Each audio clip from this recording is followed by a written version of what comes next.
अस्सलाम वालेकुम मेरे प्यारे बहन भाइयों, क्या हाल है। उम्मीद करती हूँ कि आप सब ठीक होंगे, अल्लाह के फजल व करम से होंगे।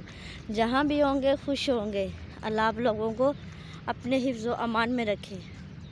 मैं जा रही थी काम पे, तो सोचा थोड़ा सा साथ साथ अपने प्यारे बहन भाइयों को ये भी करवाती जाऊँ।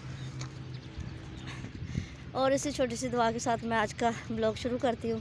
ये कहने जा रही थी, मैं भी जा रही थी और वकास भी आज कह रहा था कि मैंने आपके साथ ही जाना। मैंने कहा चलो मेरे साथ जाके देख लो क्या होने वाला है।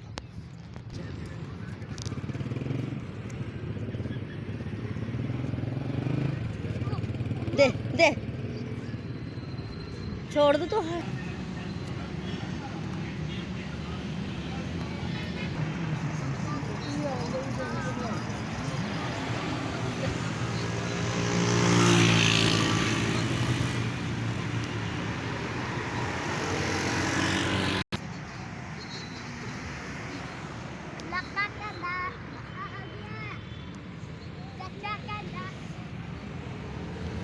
जहाँ का मैं विजिट करा रही हूँ, कुछ लोगों को पता ही होगा ये कौन सी जगह।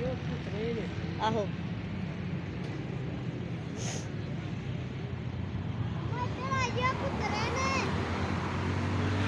नहीं मारते, मैं दूर से हूँ ना, मुझे नहीं मारेंगे।